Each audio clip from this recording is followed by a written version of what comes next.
Assalamualaikum warahmatullahi wabarakatuh. Pertemuan 10 mata kuliah struktur data. Sekarang kita sudah masuk ke materi struktur pohon dan juga kunjungan pohon biner atau biasa disebut dengan binary tree, struktur pohon gitu ya. Nah, untuk materi struktur pohon ini berbeda dengan materi sebelumnya, karena sebelumnya kita membahas tentang materi linear, struktur data linear.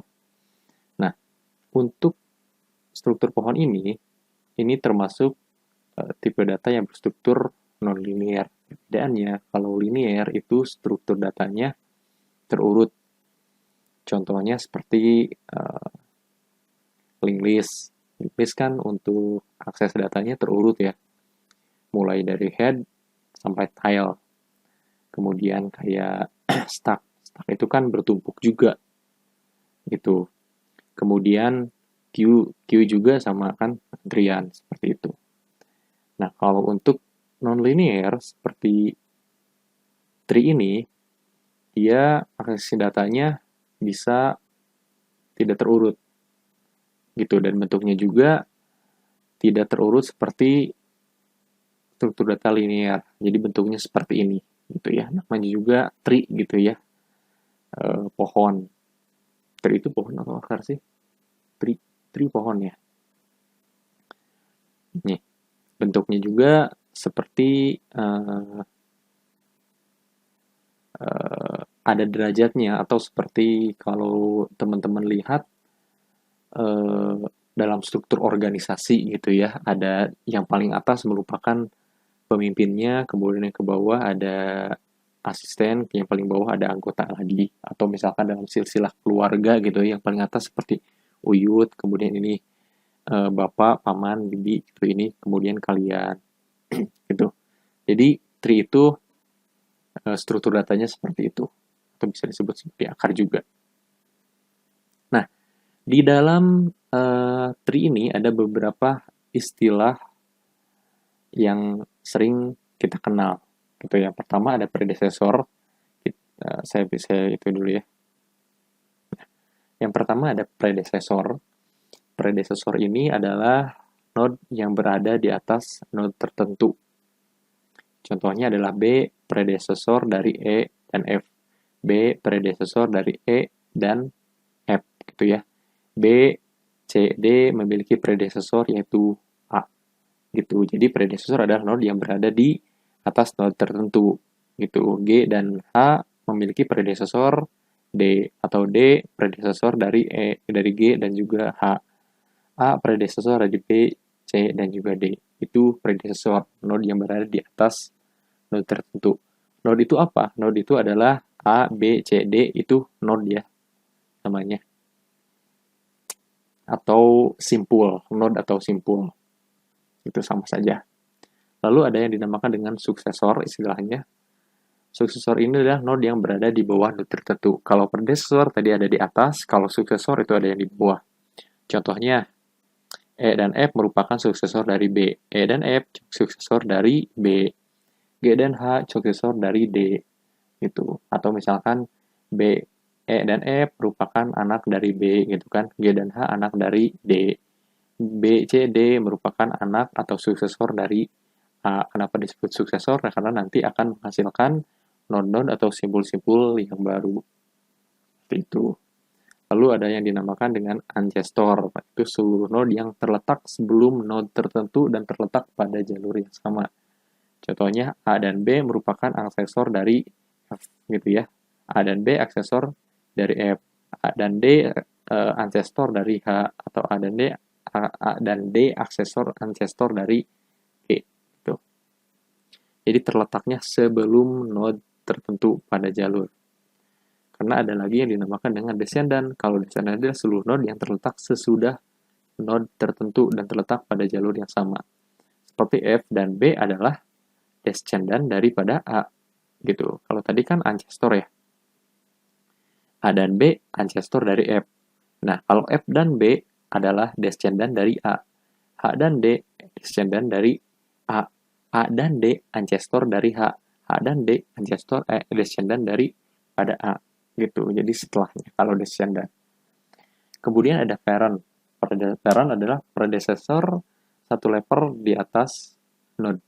Predecessor satu level di atas node. Seperti B merupakan parent dari F. B parent dari F. B parent dari E. D parent dari G. D parent dari H. A parent dari B. A parent dari C. A parent dari D. Gitu ya. Lalu ada child. Child itu adalah suksesornya. F child dari B. F child dari B. E child dari B. Itu G child dari D. Seperti itu. Lalu ada sibling. Sibling itu adalah node yang memiliki parent yang sama. Nah, B ini memiliki parent A. C ini memiliki parent A. D ini memiliki parent A. Maka B, C, dan D mereka adalah sibling atau saudara. Contohnya gitu. E adalah B memiliki E dan F ini adalah sibling karena memiliki parent yang sama yaitu B. G dan H adalah sibling karena memiliki parent yang sama yaitu D. Gitu ya.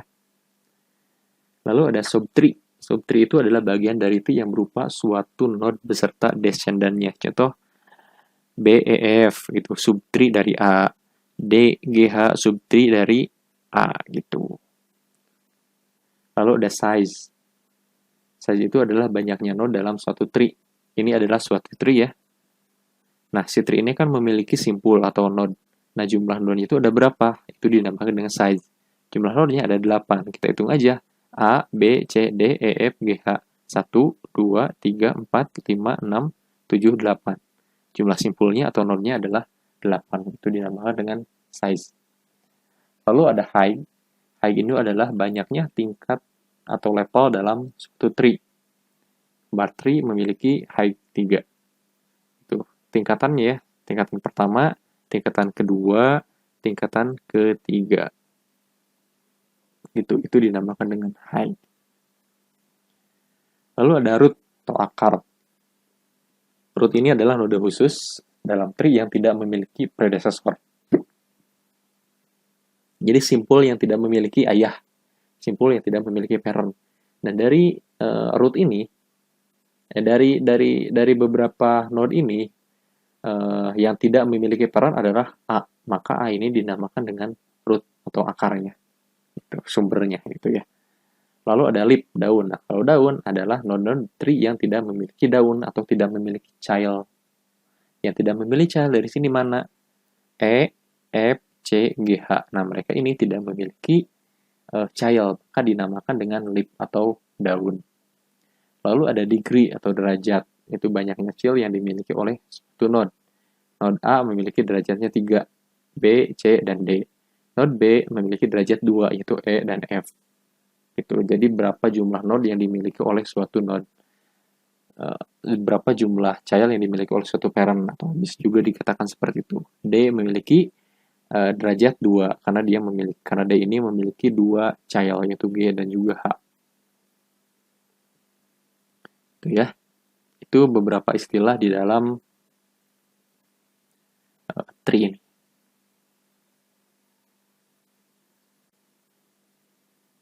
Nah, kemudian selanjutnya istilah-istilah dasar dalam pohon atau tree. Suatu pohon atau tree adalah suatu bentuk graf terhubung yang tidak mengandung sirkuit. Karena merupakan graf terhubung, maka pada pohon tree selalu terdapat path atau jalur yang menghubungkan pada simpul dalam dua pohon.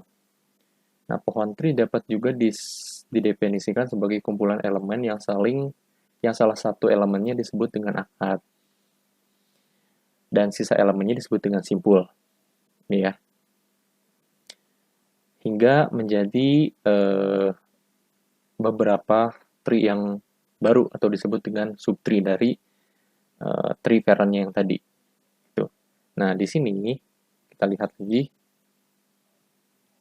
Nah, ini sedikit gambaran tentang bagaimana terbentuknya sebuah tree dalam binary tree ini. Dalam tree ini gitu ya, bukan binary tree. Nah, di sini misalkan sebuah simpul tunggal n gitu ya, nama simpulnya. Nah, si n ini merupakan root daripada tree. Kenapa ini bisa disebut root? Karena ini adalah sumber dari munculnya node-node yang lain gitu. Jadi si n tunggal ini dia dia disebut root dan juga leaf secara mandiri gitu. Nah, dari simpul tunggal n ini nanti dia akan membentuk subpohon atau subtree dari n1 sampai dengan nk gitu.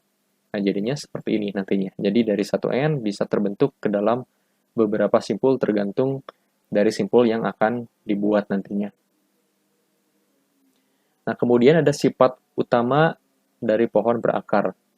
Yang pertama, jika pohon mempunyai simpul sebanyak n, maka banyak ruas atau edge adalah n plus 1. Jadi, jika sebuah tree atau pohon itu memiliki simpul, misalnya di sini simpulnya kan ada 8 tadi ya.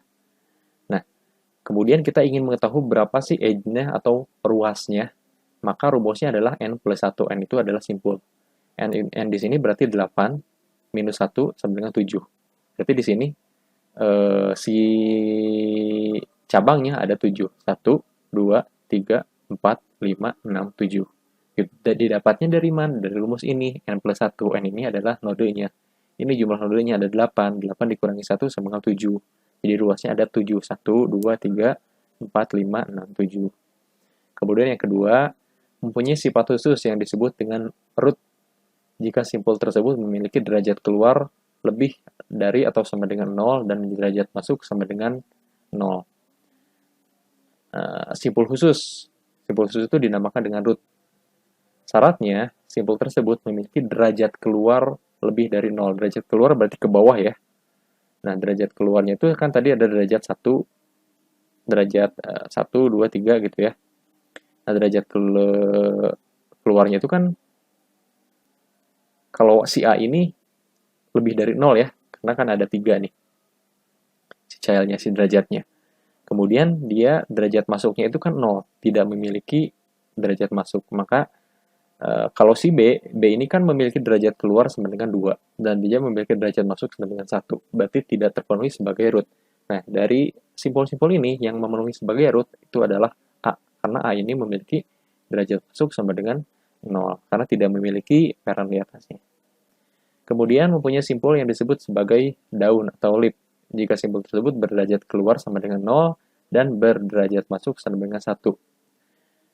E, F, C, G, H ini disebut dengan leaf. Kenapa? Karena dia memiliki derajat keluar sama dengan 0.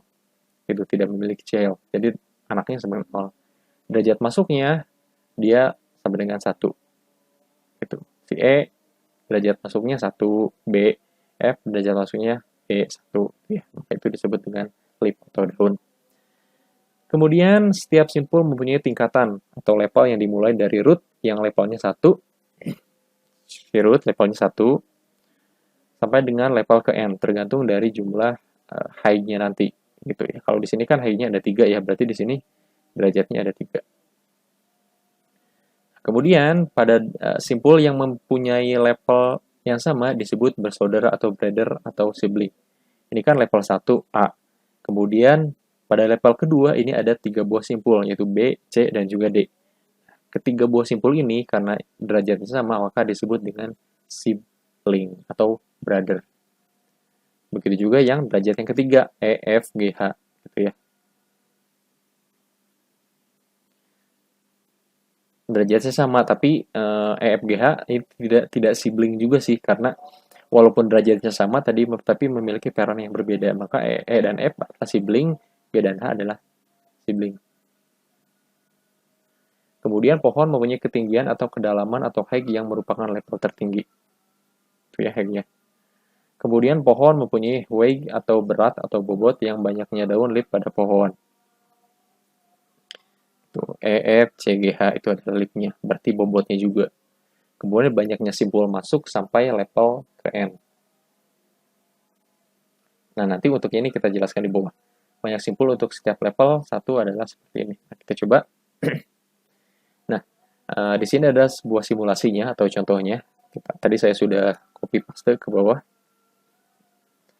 Diketahui suatu bentuk pohon berakar T sebagai berikut. Ini ya, root-nya atau akarnya dari P, Q, T, R, S, U, P, W. Nah, pohon di atas mempunyai simpul sebanyak 8. 1, 2, 3, 4, 5, 6, 7, 8. Betul ya, simpulnya ada 8. Kemudian memiliki edge. Edge-nya itu berarti tadi rumusnya n plus 1, n ini adalah simpulnya. Simpulnya tadi kan 8. 8 minus 1 sama dengan 7. Berarti si root ini memiliki cabang 7. Kita hitung 1, 2, 3, 4, 5, 6, 7. Betul ya? Itu. Kemudian yang B, root pada pohon T di atas adalah P. Ya, karena P memiliki derajat keluarnya sama dengan lebih dari 0, kemudian derajat masuknya sama dengan 0. Kemudian mempunyai daun atau leaf sama dengan 4, yaitu RSPW. Betul ya, RSPW. Tadi derajat keluarnya sama dengan 0, derajat masuknya sama dengan 1. Kemudian level tingkatan pohon sama dengan 4. 1, derajat level yang pertama, simpul P, derajat yang kedua, Q dan T, derajat yang ketiga, R, S, dan U, kemudian derajat keempat adalah P dan W levelnya. Level, sorry, bukan derajat. Kemudian ketinggian atau kedalaman sama dengan jumlah level. Tadi kan levelnya ada 4, jadi ketinggiannya sama dengan 4 juga. Lalu weight atau berat bobot sama dengan jumlah daun, R, S, P, W, ada 4 ya, berarti bobotnya, daunnya ada 4, berarti bobotnya sama dengan 4. Nah, dalam gambar pohon T di atas dapat dibentuk dua buah hutan atau forest jika P dihilangkan gitu. Jadi jika si simpul P-nya ini dihilangkan, maka otomatis Q dan T akan menjadi root gitu. Maka Q dan T ini akan membentuk hutan baru. Itu hutan yang pertama Q dan R, Q, RS, hutan yang kedua adalah T, U, P, dan W. Seperti itu. Kemudian banyaknya simpul maksimum yang dapat terbentuk sampai dengan level 4 bila simpul pada pohon dianggap penuh. 2 pangkat N min 1 N ini adalah derajatnya. Gitu. Tadi kan derajatnya ada 4 ya. Levelnya tadi kan ada 4 ya. Level 1, level 2, level 3, level 4. Berarti 2 pangkat N, berarti 2 pangkat 4 minus 1, 2 pangkat 4 sama dengan 16. 16 minus 1 sama dengan 15. Maka jumlah maksimum simpul yang dapat dibentuk dari tree dengan level 4 ini adalah 15. Lalu bagaimana jika yang tadi, yang atas tuh, yang sebelumnya? Ini kan levelnya ada 3 ya. Levelnya tadi ada 3. Lalu berapa banyak simpul yang bisa terbentuk? Ya sama rumusnya. 2 pangkat N min 1. 2 pangkat N berarti 2 pangkat 3 sama dengan 8 ya. 8 minus 1 sama dengan 7. Berarti bisa terbentuk berapa? 7. 1, 2, 3, 4, 5, 6, 7. Gitu.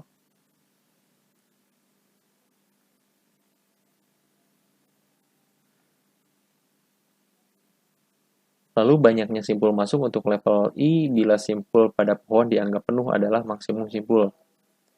2 sama dengan 2 I min 1 maksimum simpul pada level 2. Level 2 berarti yang ini ya, Q dan T. Nah, Q dan T ini harus memiliki maksimum simpul. Didapat dari mana?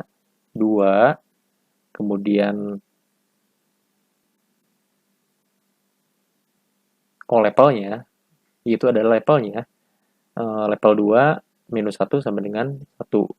Berarti 2 pangkat 1 sama dengan 2. Kemudian maksimum simpul pada level ketiga adalah R, S, U gitu ya.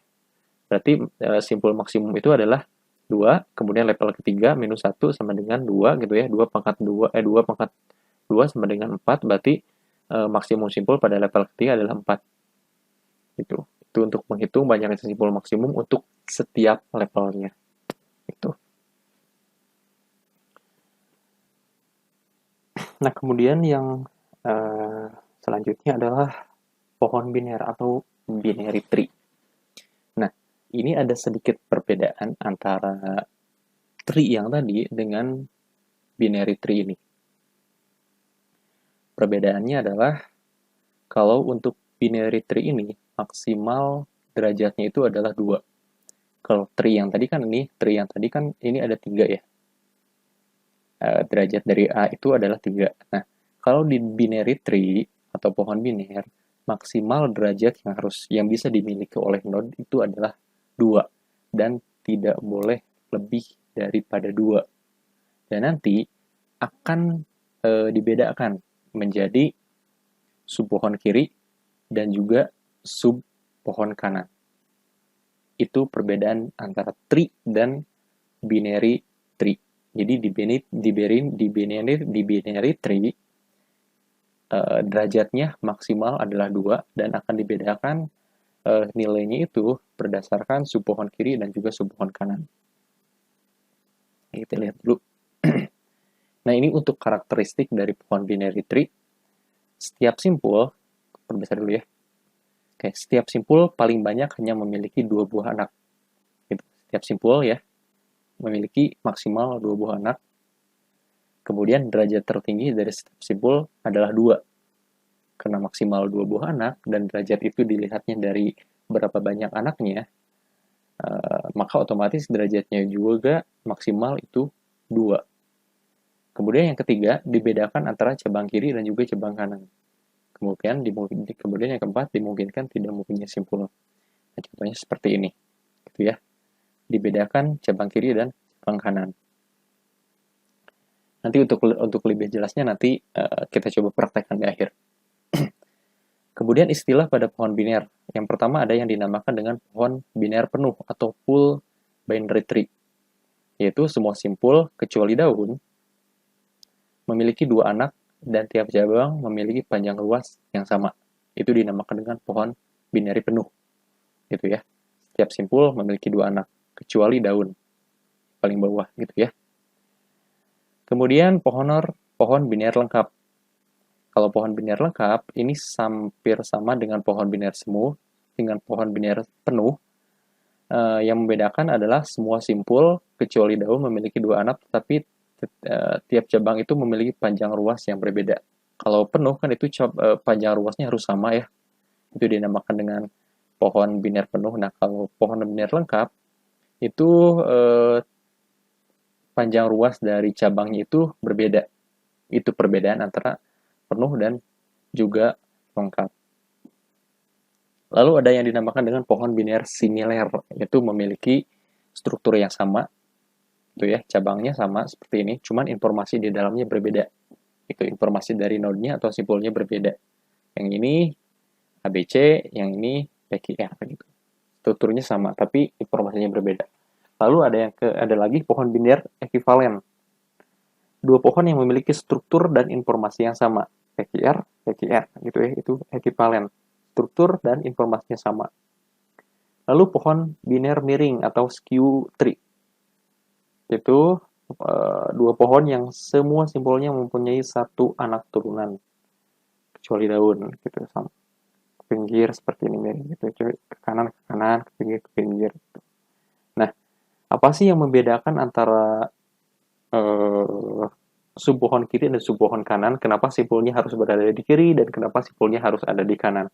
Itu yang membedakan adalah nilainya gitu. Jadi jika nilainya lebih kecil, itu biasanya berada di sub pohon sebelah kiri. Lebih kecil daripada akar ya, lebih kecil daripada akar atau rootnya. Dan jika nilai simpulnya lebih besar daripada nilai akar, maka biasanya akan ada di sub pohon sebelah kanan dari akarnya. Itu yang membedakannya. Nah, ini adalah deklarasi pohon biner dalam programming seperti ini gitu ya. Kemudian ini untuk ilustrasinya gitu ya. Jadi ini ada root gitu ya. Kemudian nanti akan ada simpul yang menempati subpohon sebelah kiri. Ya, artinya nilai dari subpohon yang sebelah kiri ini lebih kecil daripada nilai root ini.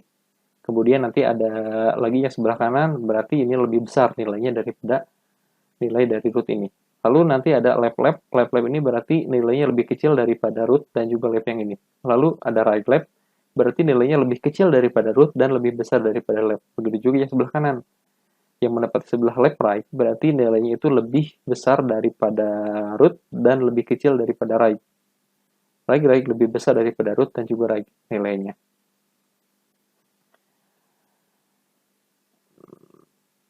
gitu. Nah, ini contohnya misalkan seperti ini. Kita coba ya.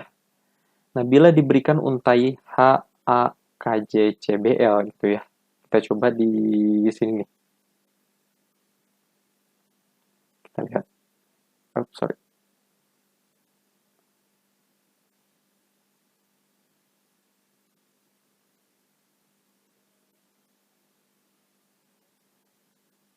Nah, misalkan seperti ini ya.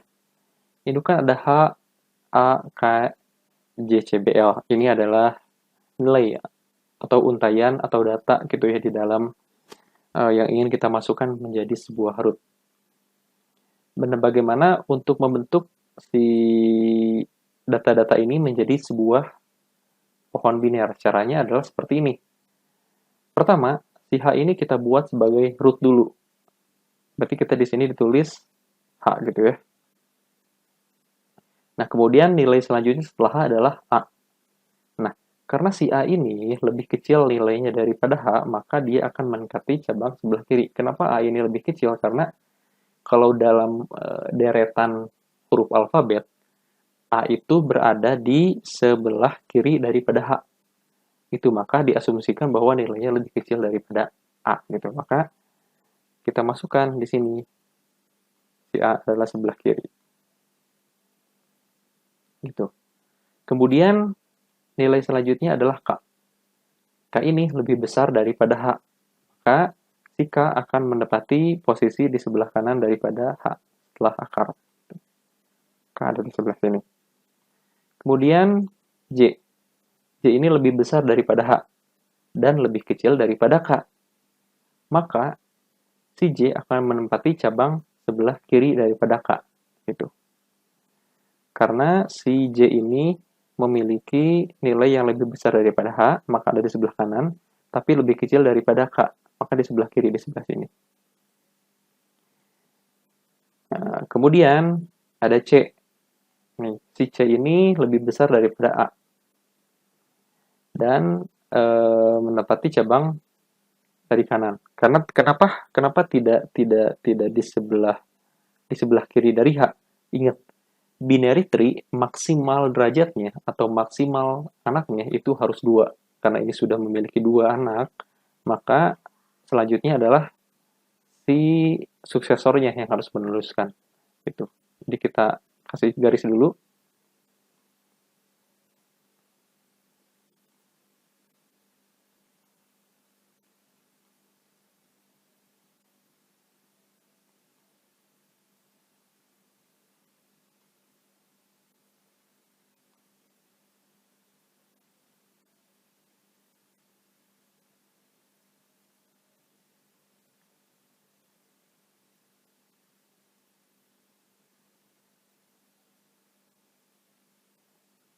Nah, jadi seperti ini ya.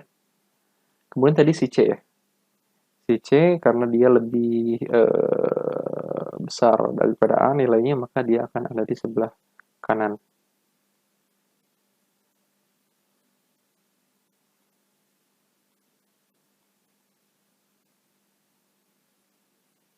Kemudian B. B ini lebih kecil dari C. Lebih kecil dari C, maka akan menjadi sebelah kiri.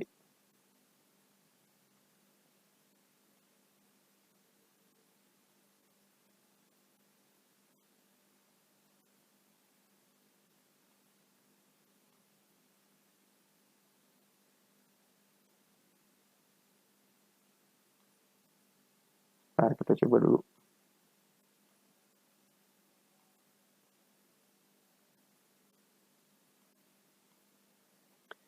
Kemudian L. L lebih besar daripada K, maka L menempati cabang kiri, cabang kanan. Lebih besar daripada K ya, maka dia akan menempati cabang sebelah kanan.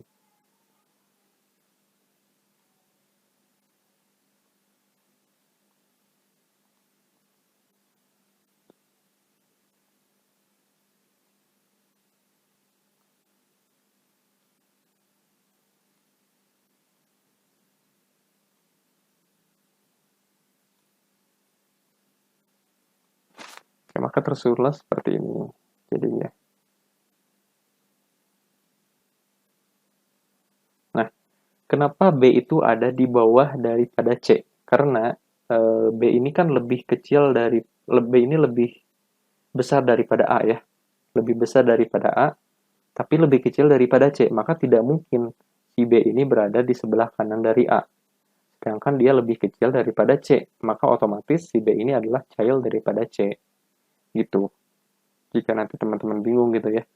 Nah, kita ulang lagi dari awal. H. Tadi kan nilainya ini ya. H, A, K, J, C, B, L. Nah, maka kita buat dulu nilai yang pertama, H itu sebagai akar. Maka simpan H-nya di sini. Lalu A. A itu lebih kecil nilainya daripada H, maka simpan si A di sebelah sini. Lalu K itu lebih besar daripada H, maka simpan di sebelah kanan daripada H. Kemudian kemudian J. J itu nilainya lebih kecil, lebih besar daripada A dan lebih kecil daripada K, maka simpan di sebelah kiri dari K, gitu. Kemudian C itu nilainya lebih besar daripada A dan lebih kecil daripada K. Begitu juga J, maka simpan di sebelah kiri dan sebelah kanan daripada A. Lalu B itu nilainya lebih besar daripada A, maka dia harusnya menempati sebelah kanan. Cuman di sini ada C, dan C itu nilainya lebih besar daripada B. B itu lebih kecil daripada C, maka otomatis si B sudah berada di bawah daripada C, dan dia menempati sebelah kiri. Begitu. Dan juga CL itu lebih besar daripada K, maka tepatnya seperti ini. Itu adalah proses bagaimana membuat sebuah subpohon gitu ya, daripada binary tree ini. Ingat, setiap simpul memiliki maksimal 2 child dan maksimal 2 derajat gitu. Simpul sebelah kiri dia adalah nilainya lebih kecil daripada simpul parent dan juga atasannya gitu. Yang sebelah kanan maka dia memiliki nilai yang lebih besar. Seperti itu. Itu ya. Harus teman-teman camkan tuh. Nah, kemudian silakan teman-teman bisa dicoba untuk membuat latihan di sini gitu ya. Ini ada 1, 2, 3, 4, 5. Buatlah pohon tree daripada nilai-nilai yang sudah deret angka di sini. Dan jika teman-teman masih bingung, saya tunggu pertanyaan teman-teman ya. Jika bingung bagaimana cara membuatnya, maka silakan ditanyakan.